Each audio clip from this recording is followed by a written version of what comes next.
자, 질문 하나 드리고 말씀 시작하겠습니다. 사랑하는 성도 여러분, 오늘 만약에 우리가 부활하신 주님을 만날 수 있다면 우리 주님께서 우리에게 뭐라고 말씀하실 것 같습니까? 야, 부활 축하해줘서 고맙다. 야, 니네들이 기뻐하니까 나도 기쁘다. 뭐 이러실 것 같습니까? 해마다 찾아오는 부활절입니다. 그 부활절을 여러분은 어떻게 보내고 계십니까? 가족들끼리 모여서 부활을 기념하고 또 성도들 간에 SNS나 문자로 서로 부활의 감격을 나누고 그러고 계십니까? 그리고 기뻐하고 감사하고 찬양하고 예배하고 그러고 계십니까? 잘하고 계시는 겁니다. 그런데 그 다음에 여러분들은 뭘 해야 되는 걸까요? 부활절이 성탄절보다 더 중요하다고 말씀하시는 분들이 계시더라고요. 전 잘 모르겠습니다. 부활절, 성탄절 어느 게 더 중요하고 어느 게 덜 중요하고 그건 잘 모르겠습니다. 다만 그렇게 말씀하시는 의도는 충분히 이해할 것 같습니다.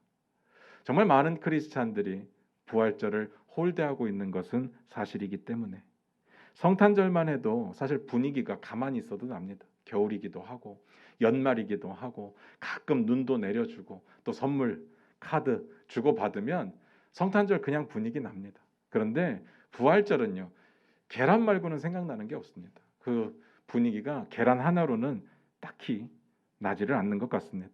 그런데 여러분들 잘 생각해 보셔야 됩니다. 성탄절의 분위기가 들뜬 분위기가 된다고 성탄절의 의미를 제대로 아는 것은 아닙니다. 거꾸로 부활절의 의미가 계란밖에 생각이 안 난다고 해서 부활절의 의미가 타락하고 쇠퇴되는 것도 아닐 겁니다. 다만 부활절을 어떻게 기뻐할 거냐, 어떻게 즐거워할 거냐, 어떻게 찬양하고 감사할 거냐, 그 부분을 묻고 싶은 겁니다. 와 소리 지르고 찬양 좀 막 신나게 부르면 그 부활절의 의미가 맞습니까? 도대체 얼마나 크게 불러야 됩니까? 얼마나 신나게 부르면 우리가 부활절의 의미를 제대로 지키게 되는 걸까요? 사실은요, 그렇게 큰 상관은 없을 겁니다. 부활절의 의미는 우리 너무 잘 알죠. 예수님께서 우리의 죄를 대속해서 십자가에 죽으셨습니다. 그리고 사망 권세 깨트리고 부활하셨습니다. 잠자는 자의 첫 열매가 되셨고 그러기에 우리가 부활을 소망할 수 있게 되었습니다. 더 설명 안 드려도 여러분 너무나도 잘 알고 계실 것입니다. 그러나 그 의미를 우리의 삶 속에 어떻게 살아낼 거냐, 이건 굉장히 중요한 문제 아니겠습니까? 그래서 여쭙는 겁니다. 오늘 만약에 부활하신 예수님께서 우리를 만나 주신다면 부활하신 예수님께서 우리에게 뭐라고 말씀하실까? 뭐라고 말씀하실 것 같습니까? 그래도 막연하십니까? 감이 없습니까? 그러면 한번 이렇게 상상을 해볼까요? 만약에 우리가 2000년 전에 예수님이 부활하셔서 제자들을 찾아오셨던 그 자리에 함께 있었다면 우리 주님이 우리에게 무슨 말씀을 하실 것 같습니까? 그때하고 지금하고 2000년 흘렀으니까 많이 다를까요? 아닐 겁니다. 그때 이야기나 지금 이야기나 부활절의 의미로 주시는 문제는 똑같지 않겠느냐라는 생각이 드는 겁니다. 여러분 한번 생각해 보시기 바랍니다. 오늘 본문 말씀 같이 보겠습니다. 20장 19절입니다. 같이 읽겠습니다. 시작. 이날 곧 안식 후 첫날 저녁 때에 제자들이 유대인들을 두려워하여 모인 곳의 문들을 닫았더니 예수께서 오사 가운데 서서 이르시되 너희에게 평강이 있을지어다. 아멘. 오늘 본문 말씀이 이렇게 시작을 했습니다. 이날 곧 안식 후 첫날 저녁 때. 이런 시간적인 표현들이 나오면 항상 주의해서 보는 게 좋다고 말씀을 드렸습니다. 오늘 이 구절을요, 그냥 스쳐 지나가듯이 보면 그렇구나 할 수 있겠지만 안식 후 첫날 저녁에 뭔 일이 있었나 보다 그러고 넘기겠지만 우리가 성경 공부 열심히 했으니까 성경 배경 지식이 어느 정도 있지 않습니까? 그런 분들이 방금 읽었던 구절만 딱 떼어놓고 몇 번만 읽어봐도 이게 무슨 말이지 하는 생각이 분명히 들 겁니다. 주어진 본문을 이해하기 위해서 가장 중요한 게 뭡니까? 전문맥이죠. 요한복음 20장 1절로 한번 갑니다. 요한복음 20장 1절입니다. 같이 읽겠습니다. 시작. 안식 후 첫날 일찍이 아직 어두울 때 막달라 마리아가 무덤에 와서 둘이 무덤에 옮겨진 것을 보고, 안식 후 첫날 일찍이, 그것도 어두울 때에 막달라 마리아가 무덤에 왔습니다. 요한복음 20장이 그렇게 시작을 했습니다. 요한복음 20장은 그렇다면 시작부터 오늘 본문까지 다 한날에 있었던 이야기입니다. 안식 후 첫날이라는 공통점을 가지고 있습니다. 이 당시 유대인들의 하루의 개념은요, 우리의 하루의 개념하고는 좀 다르죠. 저녁에 해가 지면서 하루가 시작됩니다. 그러니까 저녁이 되면서 하루가 시작되죠. 그리고 다음 날 또 해가 지기 전까지 그 하루고 그 다음 날이 또 시작되는 겁니다. 그리고 또 하나 우리가 알고 있어야 될 것이 무엇인가 하면요, 우리처럼 요일의 개념이 아니라 그들은 안식일이 중심이고 그 다음에 안식일, 안식 후 첫날, 안식 후 둘째 날 이렇게 날짜를 계산한다는 겁니다. 그래서 우리 개념으로 보면 안식일이 언젠가 하면요, 금요일 해가 지면서부터 토요일 해질 때까지가 안식일이고요. 토요일 해가 지면서부터 주일 해가 질 때까지가 안식 후 첫날이라는 이야기를 드리는 겁니다. 똑같은 방법으로 그 다음 날은 이제 안식 후 둘째 날이 되는 거겠죠. 이해가 되십니까? 그러니까 한번 상상을 해보시기 바랍니다. 막달라 마리아가 이렇게 무덤을 이른 아침 그것도 어두울 때 찾아왔던 것은 안식 후 첫날이라 되어 있는데, 그러면 우리로 따지면 언제입니까? 이거 너무 어려운가요? 안식 후 첫날 언제입니까? 주일입니다. 주일 아침, 주일 새벽에 막달라 마리아가 무덤을 찾아왔다는 이야기입니다. 그러니까 우리가 예수님께서 그때 부활하셨다고 생각을 하고, 그리고 주일의 날로 정하면서 이날에 함께 모여서 예배를 드리는 겁니다. 어찌 보면 우리 모든 주일 예배는 예수님의 부활을 기념하는 예배입니다. 날짜 자체를 그렇게 바꿔버렸으니까. 여기까지는 이해하는데 전혀 어려움이 없을 겁니다. 그런데 문제는 오늘 본문이죠. 오늘 본문으로 돌아와서 보면 이 개념이 살짝 헷갈립니다. 아무 문제 없어 보였던 이 본문이 왜 헷갈리는가 하면, 안식 후 첫날 저녁은 앞에서 살펴봤던 대로라고 한다면 토요일 저녁입니다. 그러니까 예수님 부활하시기 전이 됩니다. 유대인들의 하루는요, 저녁부터 시작하니까 저녁 시작되고 밤, 새벽, 아침, 점심, 오후, 그 다음에 하루가 끝나는 거니까. 그러니까 안식 후 첫날의 저녁이면 전날 저녁입니다. 우리로 따지면. 그런데 우리가 그렇게 보면 말이 안 됩니다. 오늘 이야기는 예수님의 부활 이후의 이야기로 기록되고 있거든요. 예수님이 부활하셔서 손과 못자국을 보여주시면서 그렇게 말씀하시는 장면이니까 우리가 생각한 대로는 아닌 겁니다. 정확하게 말씀드리면 오늘 본문에 소개된 일은 안식 후 둘째 날 저녁입니다. 그러면요, 요한복음의 저자인 요한이 실수였을까요? 아니면 거짓말이었을까요? 요한복음의 저자가 이 부분에 대해서, 그도 유대인인데 헷갈릴 리는 없지 않겠습니까? 그런데 그가 그렇게 표현을 했다면 이건 분명한 이유가 있는 겁니다. 게다가 의도적으로 이날이라고 말씀을 합니다. 이날, 그냥 우리가 생각하면 이날이지만 이걸 원어로 찾아보니까 같은 날, same day입니다. 그러니까 안식 후 첫째 날과 같은 날 저녁에 이런 일이 있었다는 겁니다. 그런데 그들의 시간의 개념으로는 이게 말이 안 됩니다. 첫째 날과 어떻게 둘째 날이 같은 날이 되겠습니까? 제가 이 부분을 강조하는 이유는 성경이 그래서 틀렸다 그런 이야기를 드리는 것은 절대로 아닙니다. 저 아시지 않습니까? 저는 무조건 성경에 순종합니다. 성경을 이해하지 못하는 건 내 문제죠. 성경을 지키지 못하는 것도 내 문제죠. 성경은 틀릴 수가 없습니다. 그러면 이렇게 말도 안 되게 쓴 데에는 이유가 있다는 겁니다. 그 이유를 발견하는 것이 굉장히 중요합니다. 제가 엄청 고민해 봤거든요. 그리고 나서 제 나름대로 결론을 내려봤습니다. 이렇게 설명드리면 이해가 쉬울 것 같습니다. 우리는 하루가 언제 시작됩니까? 아침에 자고 일어나면 하루가 시작이 됩니다. 맞습니까? 안 맞죠? 밤 12시가 되면 새로운 날짜가 시작됩니다. 하루는 그렇게 시작되는 겁니다. 그런데 그렇게 하루를 끊어서 생각하는 사람은 아마 여기 아무도 없을 겁니다. 그렇게 끊어서 생각하는 사람들 딱 있죠. 은행, 거기는 하루하루가 다 이자로 계산이 되니까. 아니면 신데렐라, 거기는 이제 밤 12시가 되면 빨리 가야 되니까, 유리구두 중요하니까요. 우리는 어떻게 생각하는가 하면 안 자고 버티면 그날이 끝이 안 납니다. 그렇죠? 보통 그렇게 생각하지 않습니까?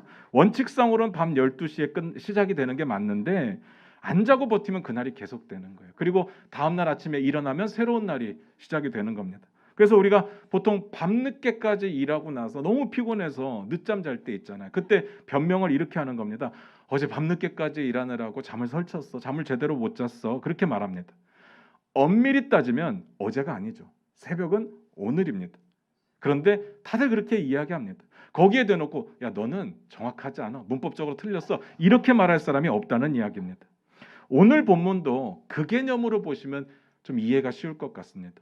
유대인들이 전부 다 그렇게 생각했는지 그건 잘 모르겠어요. 그런데 요한복음의 저자는 그런 의도로 썼다는 이야기입니다. 원칙상으로는 안식 후 둘째 날이 시작되었지만 안식 후 첫날의 연속, 안식 후 첫날의 사건이 아직 끝나지 않은 연속성상에서 오늘 이야기를 바라봤다는 겁니다.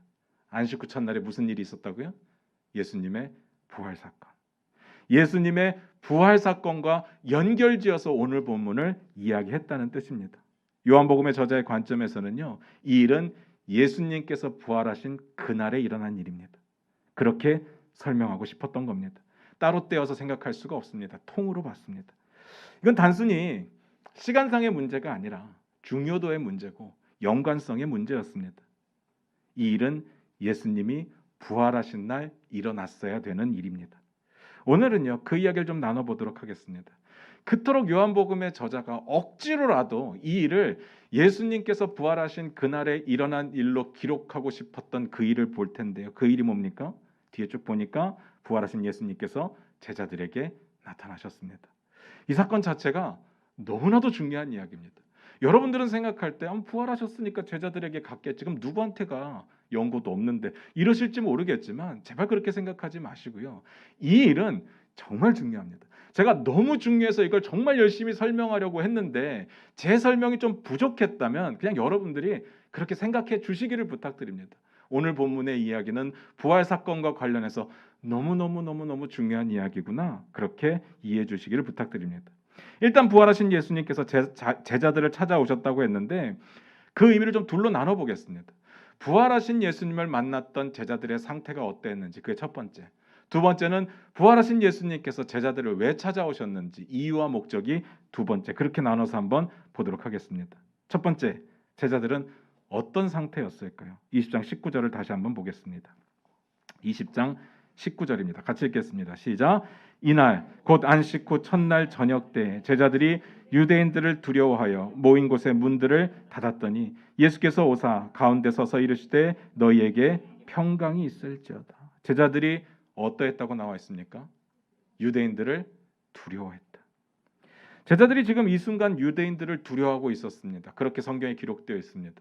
이 장면을 보면서 어느 누구도 아니 왜 두려워? 이렇게 말할 수 있는 사람은 한 사람도 없을 겁니다. 다시 말해서 이 말이 무슨 뜻인가 하면요, 그들은 상황적으로 볼 때 누가 봐도 두려울 만큼의 안 좋은 상황 가운데 빠져 있었다는 이야기입니다. 일단 그들의 리더가 붙잡혀 죽었습니다.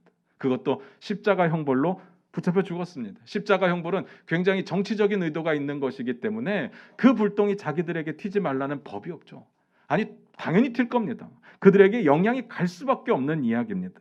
게다가 잘 생각해 보시기 바랍니다. 어떤 조직이든지 리더의 영향력이 큰 조직, 리더의 장악력이나 그 파워가 큰 조직은요, 리더의 부재 시에 다가오는 그 공백과 혼란이 어마어마하게 클 수밖에 없습니다. 여러분 공감되십니까?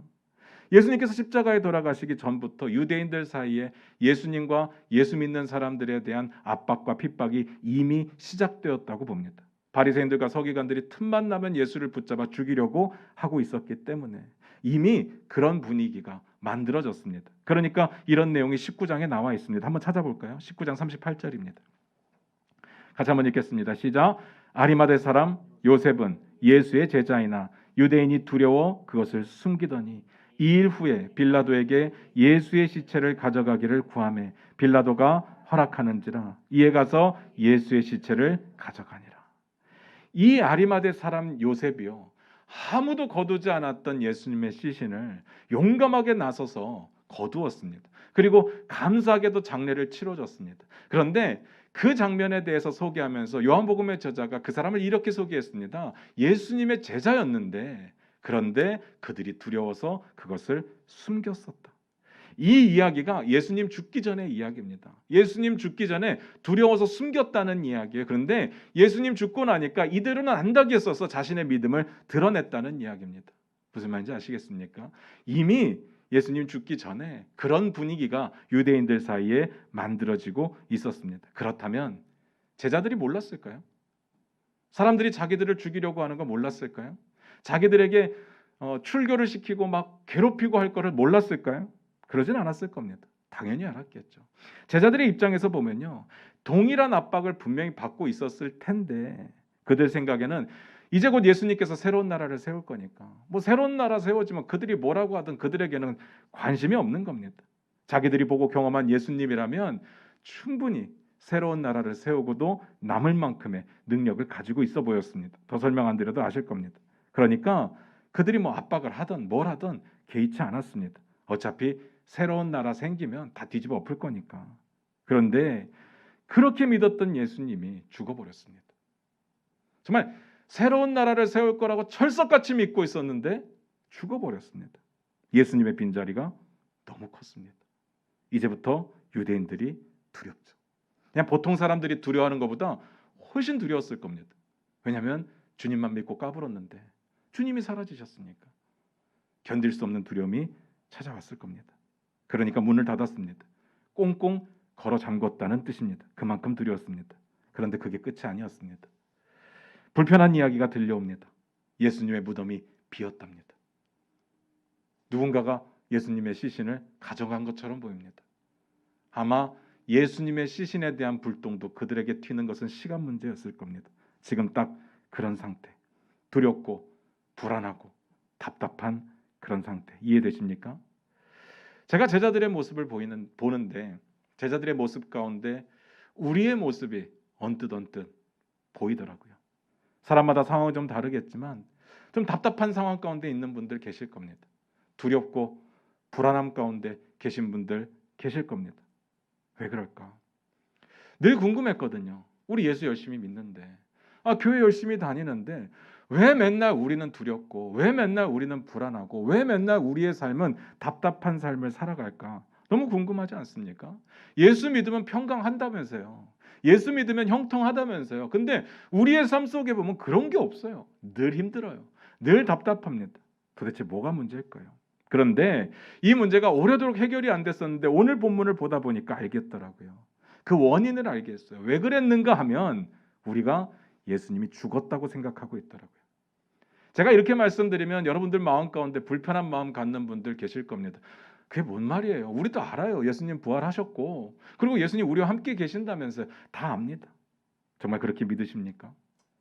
예수님 우리와 함께 계심을 믿으십니까? 진짜로 그렇게 믿는다면 가장 먼저 우리의 말과 우리의 행동이 달라질 겁니다. 우리 안에 예수님이 함께 계시는데 하고 싶은 말 다 하고 내 감정대로 움직이고 그러기 쉽지 않습니다.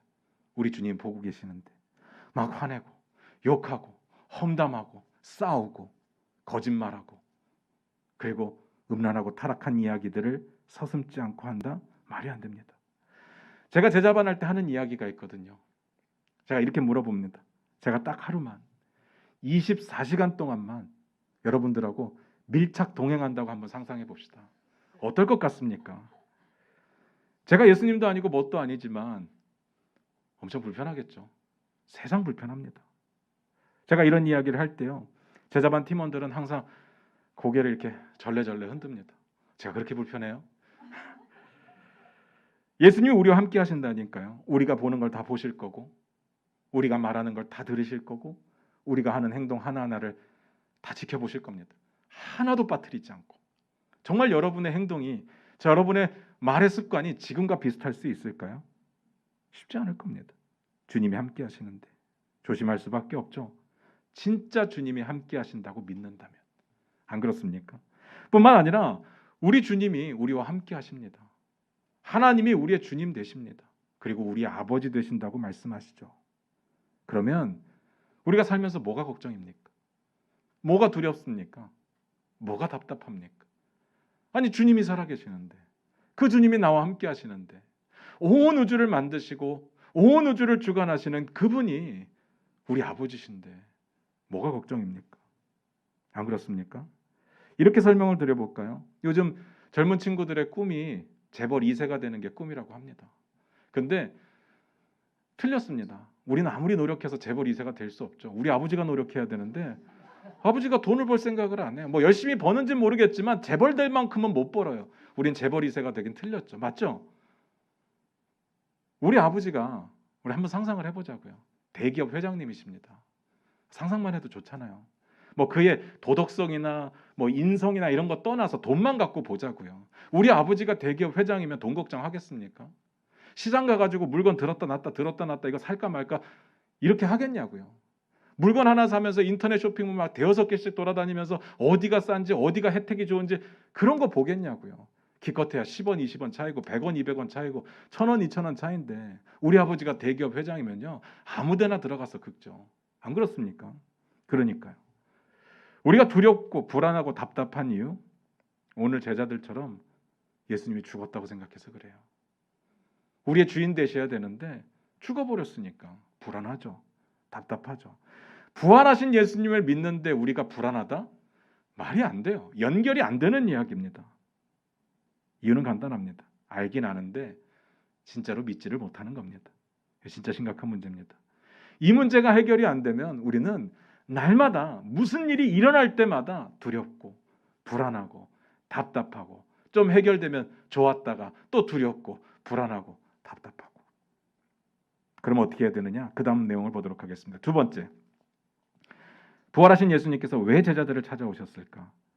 성경을 보다 보면요, 좀 이렇게 간단하게 주제, 목적, 1번, 2번, 3번 이렇게 해주면 좋은데 성경은 그렇게 해주는 적이 한 번도 없습니다. 그래서 그런 걸 발견해서 정리해주는 역할을 하는 게 저 같은 사람이겠죠. 그래서 오늘 본문을 보면서 그 이야기를 정리를 해드려야 되는데 예수님이 하신 말씀이나 행동을 보면 어느 정도 미루어 짐작이 될 수 있습니다. 20장 19절을 다시 한번 보겠습니다. 같이 읽겠습니다. 시작. 이날 곧 안식 후 첫날 저녁 때 제자들이 유대인들을 두려워하여 모인 곳의 문들을 닫았더니 예수께서 오사 가운데 서서 이르시되 너희에게 평강이 있을지어다. 예수님께서 이렇게 선포하셨습니다. 너희에게 평강이 있을지어다. 지금 제자들에게 가장 필요한 게 평강이 맞습니다. 지금 제자들 두렵다니까요.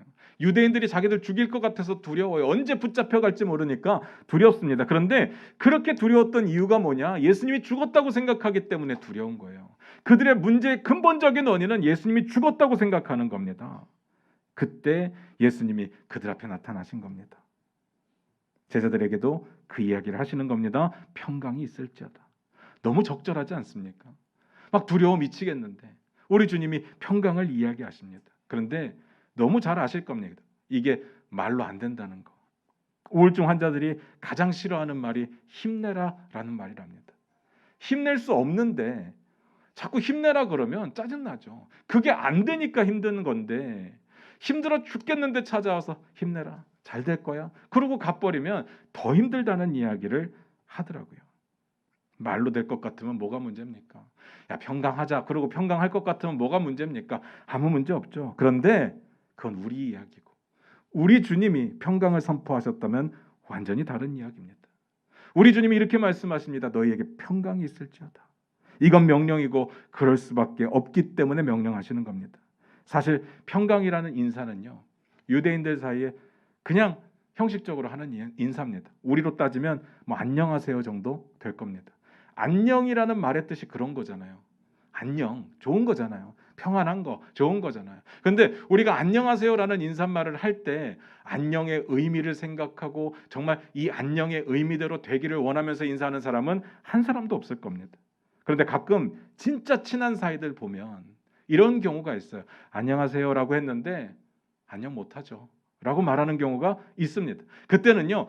안녕이라는 단어의 진짜 의미를 생각하는 겁니다. 친하니까. 내가 힘들고 답답해 죽겠는데 네가 안녕하냐고 물었잖아. 내가 안녕 못한 이유를 너에게 설명해 줄게. 그러고 싶은 겁니다. 오늘 본문도 그냥 인사는 아니죠. 지금 이 순간 예수님께서 평강을 선포하셨다면 형식적인 인사는 될 수 없을 겁니다. 잘 생각해 보시기 바랍니다.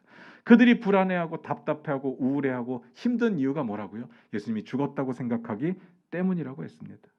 그렇기 때문에 유대인들이 자기들을 죽일까 봐, 유대인들이 자기들을 붙잡아 갈까 봐 사실 두렵기는 그것 때문에 두려운데 예수님 계실 때는 안 그랬거든요. 예수님 계실 때는 그러거나 말거나 나 새로운 나라 세울 거니까 괜찮아 했는데 예수님 죽고 나니까 그게 두려워졌습니다. 근본적인 원인은 예수님이 죽었다는 데 있습니다. 그런데 그렇게 죽었다고 생각했던 예수님이 살아서 그들 앞에 있는 겁니다. 그리고 이렇게 이야기를 합니다. 너희에게 평강이 있을지어다. 그냥 하는 말이 될 수가 없죠. 예수님이 부활하셨기 때문에 그들의 모든 근본적인 문제가 해결되었음을 선포하는 내용입니다. 무슨 말인지 아시겠습니까? 여전히 유대인들은 붙잡아 죽이려고 하고 있을 겁니다. 상황이 변했다는 이야기가 아니라, 형편이 변했다는 이야기가 아니라 예수님이 죽지 않았다는 이야기입니다. 그들의 근본적인 문제가 해결되었기 때문에 그 상황도 이길 수 있는 상황이 되었다는 이야기입니다. 무슨 말인지 아시겠습니까? 예수님의 부활은요, 예수님께서 죽었다고 생각하는 사람들, 그래서 답답하고 불안하고 두려워하는 사람들에게 예수님의 부활은 힘이 될 수밖에 없습니다. 기쁨의 소식이 될 수밖에 없습니다. 평강이 될 수밖에 없죠. 지금 힘들어하는 저와 여러분, 무엇 때문이라고요? 살아계신 예수님을 믿지 못하기 때문에, 함께 하심을 못 믿기 때문이라고 했습니다. 그러니까 그런 우리들에게 예수님의 부활 소식은요, 능력이고 힘이 될 수밖에 없습니다. 그런데 제가 이렇게 이야기를 드려도 다 아는 이야기, 이 정도는 좀 부족해 보입니다. 그 다음 볼까요? 20장 20절입니다. 같이 읽겠습니다. 시작. 이 말씀을 하시고 손과 옆구리를 보이시니 제자들이 주를 보고 기뻐하더라. 평강을 선포하신 이후에 뭐 하셨다고요? 손과 옆구리를 보였습니다. 성경에 보니까 예수님께서 십자가에 달리실 때 손에 못을 박았고, 그리고 옆구리에 창을 찔렀다고 되어 있습니다. 이 자국들은요, 십자가에 죽었다는 사실을 증명해 보이는 자국입니다. 예수님께서 그냥 나타나신 게 아니라 십자가에 달려 죽으셨던 그 예수님이 지금 부활해서 이 자리에 서 있음을 그들에게 확인시켜주는 그런 내용이었습니다. 여러분, 이런 생각 드십니까? 그들만 봐서 못 믿겠습니까? 나는 그 자리에 없었는데? 그래서 성경을 주신 것 아닙니까? 그들이 보고 그들이 증거하는 내용들을 성경에 기록된 거 아닙니까? 성경을 못 믿으면 무슨 내용을 믿겠습니까?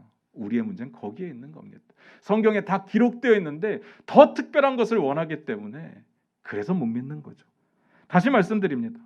우리가 이 세상을 살면서 불안하고 두렵고 답답한 이유가 예수님이 죽었다고 생각하기 때문이라고 했는데, 실제로 그렇게 생각하는 건 아니겠지만 와닿지가 않아서 그런 거거든요. 피부에 와닿지 않기 때문에 그런 거거든요. 의심이 들 때도 있고 잊고 살 때도 있습니다. 그런 우리들에게 오늘 성경을 통해서 말씀하시는 겁니다. 죽었던 예수님이 다시 살아났다. 진짜로 부활하셨음을 보여주고 있습니다. 그리고 부활하신 예수님은 우리와 함께 계십니다. 그 사실이요, 여러분에게 힘이 되셨으면 좋겠습니다. 우리가 이 땅에서 소망 가운데 살 수 있는 가장 중요한 방법은요, 예수님의 부활을 믿는 겁니다. 우리가 이 땅 가운데 불안함을 떨쳐버리고 두려움을 떨쳐버릴 수 있는 가장 중요한 방법은 예수님의 부활을 믿는 겁니다. 우리가 이 땅 가운데 평안함을 누리고 평강을 누릴 수 있는 방법은 예수님의 부활을 믿는 겁니다. 우리가 못 믿어서 그렇지 믿기만 하면 주님의 그 능력이 우리 가운데 가득할 줄로 믿습니다. 예수님께서 우리 안에 계시다는 사실이 진짜가 되기 위해서 가장 근본적인 증거가 뭐냐? 예수님이 부활하셔야 됩니다. 부활을 믿는데 그래도 힘이 안 납니까? 나 분명히 믿는 것 같은데, 나 의심해 본 적이 없는 것 같은데 나는 그래도 힘은 안 난다. 그 다음 보겠습니다. 21절부터 23절입니다. 같이 읽겠습니다. 시작. 예수께서 또 이르시되 너희에게 평강이 있을지어다. 아버지께서 나를 보내신 것 같이 나도 너희를 보내노라. 이 말씀을 하시고 그들을 향하여 숨을 내쉬며 이르시되 성령을 받으라. 너희가 누구의 죄든지 사하면 사하여질 것이요 누구의 죄든지 그대로 두면 그대로 있으리라 하시니라. 아멘. 예수님께서 또 한 번 평강이 있을지어다라고 말씀을 하셨습니다. 앞에서 평강이 있을지어다라고 말씀하셨을 때는 제자들이 두려워했기 때문에, 근데 뒤에서 평강이 있을지어다라고 말씀하신 것은 앞으로 일어날 일들 가운데 걱정할 필요가 없다는 뜻입니다. 이렇게 말씀하십니다. 왜 평강이 있으래요? 아버지께서 나를 보내신 것 같이 나도 너를 보낼 것이기 때문에. 이게 뭔 말입니까? 잘 들으세요. 이게 평강을 이야기하면서 할 내용은 아니잖아요. 그럼 더 힘들어지는 거 아닙니까? 지금 힘들어 죽겠는데 일을 하나 더 주시는 거잖아요. 그리고 나가라는 이야기잖아요. 힘들어 죽겠는데 아직 해결 안 됐는데 얼마나 답답합니까? 그런데 성경을 보다 보니까요, 이게 완전히 새로운 개념은 아니더라고요. 예수님께서 요한복음에 보다 보면 계속해서 반복해서 하시는 이야기가 아버지께서 나를 보냈다, 아버지께서 아들을 보내셨다, 그 이야기를 계속해서 반복합니다. 그리고 부활하셔서 제자들에게 나타나셔서 가장 첫 번째로 선포하셨던 내용이 아버지께서 나를 보내신 것처럼 나도 너희를 보낸다. 예수님께서 이 땅에 오신 목적이 있을 것 아닙니까? 그 목적과 그 사명을 그대로 제자들에게 물려주시는 겁니다. 내가 하려고 왔던 일들 이제 너희가 해야 된다, 그 뜻이죠. 앞에서 제가 그런 질문 드렸습니다. 부활하신 예수님을 우리가 만난다면 우리 주님이 우리에게 뭐라고 말씀하실 것 같습니까? 질문의 대답을 찾으셨습니까? 똑같지 않겠습니까?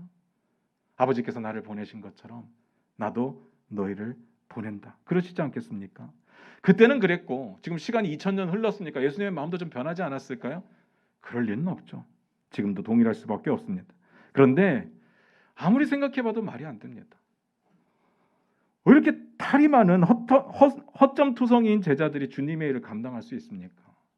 그리고 우리는 우리가 잘 알잖아요. 우리가 감히 어떻게 주님의 일을 감당하겠습니까? 그럴 만한 능력이 안 됩니다. 말이 안 됩니다. 아마 우리 이렇게 불평할 겁니다. 주님, 우리 상태 잊었습니까? 우리 두렵다니까요. 우리 지금 불안해요. 답답해요. 아무것도 할 수가 없다니까요. 지금도 문제가 해결 안 된 것 같은데 우리가 나가서 무슨 일을 합니까? 주님의 일이요? 우리 지쳤다니까요. 그러지 않겠습니까? 부활이 능력이라고 해서 믿고 싶습니다. 정말 마음속에 다짐합니다. 믿습니다. 막 쇳소리 내가면서 믿습니다. 했는다. 근데 능력이 안 생겨요. 능력이 생길 줄 알았는데, 힘이 생길 줄 알았는데, 위로가 되고 회복이 될 줄 알았는데 아무것도 변한 게 없어요. 그런데 또 일을 시켜요. 나를 좀 내버려 두셨으면 좋겠어요. 그러지 않겠습니까? 그럴지도 모르겠어요. 그래도 주님의 명령이니까 일단 알겠습니다. 뭔 이야기를 하시는지 드러나 봅시다. 23절 같이 보겠습니다. 같이 읽겠습니다. 시작. 너희가 누구의 죄든지 사하면 사하여질 것이요 누구의 죄든지 그대로 두면 그대로 있으리라 하시니라. 너희가 누구의 죄든지 사하면 사하여질 것이고 누구의 죄든지 그대로 두면 그대로 있으리라. 세상에 이렇게 뭔 말인지 모르겠는 말을 성경에서 처음 봅니다. 이게 뭔 말입니까? 제자들이 그러면 지금부터 사람들의 죄를 용서할 수 있는 권한을 얻은 겁니까? 우리들도 예수 믿기 때문에 제자들처럼 사람들을 용서할 수 있는 능력이 생긴 겁니까? 권한이 생겼어요? 그래서 우리가 만나는 사람들에게 내가 너의 죄를 사하노라 이러면 그 사람 천국 갈 수 있습니까? 말이 안 되는 거잖아요. 우리가 성경을 해석할 때 가장 중요한 것은요, 성경 전체의 흐름에 벗어나지 말아야 됩니다. 그 안에서 해석을 해야 돼요. 제자들에게 죄를 용서할 수 있는 권한이 생겼다는 이야기는 전 처음 들어요. 그 이후에도 한 번도 나오지 않습니다. 이게 어떤 권한으로 예수님께서 주신 거라면 제자들이 사역을 하면서 어디 가서 야 내가 너를 사하노라, 예수님께서 주신 권능으로 내가 너를 용서하노라 이렇게 한 번이라도 선포하는 내용이 사도행전에 나왔어야 되는데 안 나왔습니다. 그러니까 그런 말은 아닐 겁니다. 그럼 이게 무슨 뜻일까? 제 해석입니다. 예수님이 이 땅에 오신 목적은요, 사람들의 죄를 용서하러 오셨습니다. 그러기 위해서 십자가에 달려 죽으셨습니다. 그건 주님의 목적이 맞죠. 그런데 그 일을 우리더러 감당하라는 거잖아요. 우리의 걱정은 그게 어떻게 가능하냐는 거고 우린 능력이 없는데 게다가 우리는 불안하고 지쳐있고 답답한데 잘 들으시기 바랍니다. 이 말이 뭔 말이냐면요, 제자들이 이제부터 하게 될 복음 증거 사역에 관한 이야기를 말하는 겁니다. 그들이 살아내야 될 하나님 나라를 이야기하는 겁니다. 그래서 제자들이 선포하는 복음을 듣고 그것을 받아들이고 회개하고 주님 앞에 나오면 용서를 받을 것이고, 그들이 들었음에도 불구하고 그대로 있으면 그들은 용서받지 못할 것이라는 의미가 되겠죠. 여기서 말하는 그렇지 않은 경우, 그들이 그대로 있게 되는 경우가 뭐냐면요, 우리가 복음을 선포했는데 거절하는 경우가 있을 수도 있고, 아예 태어나면서부터 복음을 한 번도 들어보지 못한 경우도 있을 수 있고요. 또 복음을 전하려고 하는데 거부하는 경우도 있을 수 있죠. 다양합니다. 그러니까 예수님의 이 말씀은요, 제자들의 권한에 대한 이야기가 아니라 그대로 두지 말라는, 세상 사람들을 그대로 두지 말라는 그들의 사명에 관한 이야기였습니다.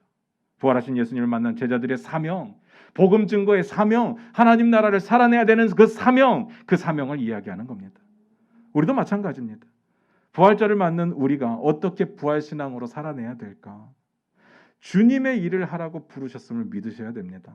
그리고 우리가 이 땅에서 복음 증거의 사명을 감당해야 될 줄로 믿습니다. 하나님 나라를 살아내는 그 사명을 감당해야 될 줄로 믿습니다. 그게 부활신앙으로 살아가는 방법입니다. 그러면 이게 부활신앙을 살아가는 방법인 것까지도 알겠습니다. 그런데 능력은 도대체 언제 주는 겁니까? 그 사실이 왜 우리에게 능력이 될까요? 힘든데, 피곤한데, 이렇게 일을 시키면 더 지치는데 언제 능력이 될까요? 예수님께서 이렇게 명령하시기 전에 한 말씀을 더 하시더라고요. 20장 22절을 같이 보겠습니다. 같이 읽겠습니다. 시작. 이 말씀을 하시고 그들을 향하사 숨을 내쉬며 이르시되 성령을 받으라. 앞에서 그렇게 말씀드렸습니다. 어떻게 제자들이 주님의 일을 합니까? 허점투성인데 어떻게 우리들이 감히 우리가 잘하는데 주님의 일을 합니까? 우리의 능력으로는 안 되죠. 우리의 능력으로는 당연히 못합니다. 그런데 주님이 성령을 주셨으니까 성령의 능력으로 할 수 있는 겁니다. 그리고 그 사명을 감당할 때 성령의 능력을 경험하게 될 겁니다. 우리 다 아는 구절 있죠. 사도행전 1장 8절. 오직 성령이 너에게 임하시면 너희가 권능을 받고 예루살렘과 온 유대와 사마리아 땅 끝까지 이르러 내 증인이 되리라 하시니라. 기가 막히지 않습니까? 사실 우리가 원하는 건 가만히 있다가 위로받는 거예요. 우리가 원하는 건 가만히 있었는데 갑자기 힘이 생기고 회복되는 겁니다. 근데 하나님의 방법은 한 번도 그런 적이 없어요. 가만히 있는 사람에게 뭘 주시지 않습니다. 하나님의 방법은요, 우리더러 증인이 되라고 말씀하십니다. 그러면 약속하셨던 성령의 권능이 드러나게 될 겁니다. 성령은 이미 우리에게 주셨으니까. 성령이 우리 가운데 있는데 그 능력을 드러내는 것은 우리가 주님 주신 사명에 순종할 때. 이제 정리가 되십니까? 복잡할 거 하나도 없습니다. 우리가 주님의 뜻대로 복음 증거의 사명과 하나님 나라를 살아내는 사명을 살아가면 우리는 능력이 나타날 수밖에 없습니다. 말씀 마무리 짓겠습니다. 늘 말씀드리지만 모르는 건 모르는 채로 남겨두고요. 아는 것만 말씀드릴게요. 그리고 알아야 되는 것만 말씀드리겠습니다.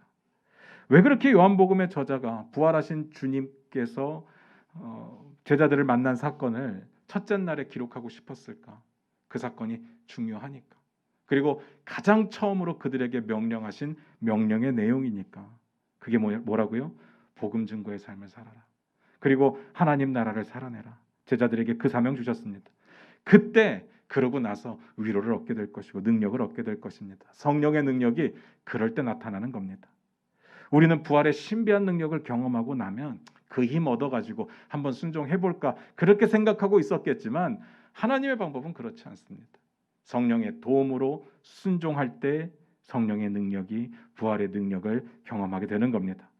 그래도 의심이 되십니까? 아마 이런 생각하시는 분들 계실 겁니다. 그건 제자들에게 주는 사명이죠. 우리는 지금 시대가 달라요. 지금 2000년이나 지났는데 그들이 할 일이죠. 그래서 한번 찾아볼까요? 요한복음 17장 18절부터 21절입니다. 요한복음 17장 18절부터 21절입니다. 같이 읽겠습니다. 시작. 아버지께서 나를 세상에 보내신 것 같이 나도 그들을 세상에 보내었고 또 그들을 위하여 내가 나를 거룩하게 하오니 이는 그들도 진리로 거룩함을 얻게 하려 함이니이다. 내가 비옵는 것은 이 사람들만 위함이 아니요 또 그들의 말로 말미암아 나를 믿는 사람들도 위함이니 아버지여 아버지께서 내 안에 내가 아버지 안에 있는 것 같이 그들도 다 하나가 되어 우리 안에 있게 하사 세상으로 아버지께서 나를 보내신 것을 믿게 하옵소서. 예수님께서 이미 이 부분에 대해서 기도를 하셨네요. 아버지께서 나를 보내신 것 같이 내가 제자들을 보내게 될 텐데 제자들에게만 하는 이야기가 아니라 제자들의 말로 믿게 되는 그 사람들에게도 하나님의 능력이 임하기를 원하고 복이 임하기를 원합니다. 그래서 세상으로 하여금 사람들이 하나님을 믿게 되는 역사를 기도하고 있습니다. 아멘 되십니까? 우리가 핑계대지 못할 겁니다. 그렇다면 이제 확실해졌습니다. 부활을 어떻게 살아내야 됩니까? 오늘 부활절을 경험하고 기념하고 있는 우리가 어떻게 살아내야 될까요? 그러면 우리는 또 어떻게 회복될 수 있을까요? 주님이 우리에게 맡기신 일을 하셔야 됩니다. 그래서 세상이 주님 앞에 나와서 회개하고 죄사함을 받도록 그 문을 우리가 열어야 됩니다. 그게 예수님의 부활을 맞이하는 우리의 사명이 될 겁니다. 자세와 태도가 될 겁니다. 혹시 부활절을 평소보다 헌금 좀 더 하고 계란 먹고 돈 있는 교회는 백설기도 좀 먹고 이러는 날로 생각하시는 건 아닙니까? 마치 정월 대보름이 되면 오곡 먹고 그리고 동지가 되면 팥죽 먹는 것처럼 성경에 나오는 명절이니까 명절에 할 수 있는 뭔가를 하고 안 하고로 우리가 부활절을 지킨다고 생각하는 것은 아닐까요? 제자들이 부활의 의미를 어떻게 살아내고 어떻게 지켰습니까? 여러분 생각해 보셔야 됩니다. 여러분 다 아시는 오순절 다락방에 성령 강림이 임하고 나서 그들은요 뛰쳐나갑니다. 왜요? 아버지께서 나를 보내신 것 같이 나도 너희를 보낸다고 했기 때문에 성령이 임하니까 가만히 있을 수가 없죠. 뛰쳐나갔습니다. 성경에 이렇게 기록되어 있습니다. 그들이 다 성령의 충만함을 받고 성령이 말하게 하심을 따라 다른 언어들로 말하기를 시작하니라. 아멘 되십니까? 그 다음부터요, 하나님 나라를 선포하고 하나님 나라를 살아내는 제자들의 이야기가 사도행전에 기록되어 있습니다. 사도행전의 이야기는요, 부활하신 예수님께서 사명을 주신 그 사명을 제자들이 살아내고 있음을 보여주는 책입니다. 물론 그렇다고 그들에게 평강을 누릴 만한 형편이 되었느냐? 그건 아닙니다. 전혀 아닙니다. 여전히 유대인들은 더 죽이려고 했고 더 괴롭히고 더 핍박했습니다. 그런데 그들이 주님 주신 사명을 따라 성령의 도우심으로 살아가니까 그들 가운데 기쁨이 있습니다. 기쁨이 있었습니다. 그러니까 스데반 같은 사람이 돌에 맞아 죽으면서도 그의 얼굴에 평안함이 천사와 같이 보여지는 것 아니겠습니까? 성경은요, 예수님의 부활이 곧 우리를 둘러싼 모든 문제를 다 해결해 줄 거라고 이야기하지는 않습니다. 그런데 우리가 그 사명을 가지고 살아낼 때 성령의 능력이 우리의 능력이 되고 우리 가운데 그 능력이 드러날 거라고 이야기합니다. 예수님께서 오늘 선포하시는 평강이 너희에게 있을지어다, 그 하신 그 선포가 우리가 주님의 명령을 따라서 복음을 증거하고 하나님 나라를 살아낼 때 우리 가운데 임할 줄로 믿습니다. 부활은 우리에게 능력이고 소망입니다. 우리가 이 세상에서 두려움을 떨쳐버리고 살 수 있는 유일한 방법입니다. 그렇게 보내시기를 주님의 이름으로 축원드립니다. 기도하겠습니다.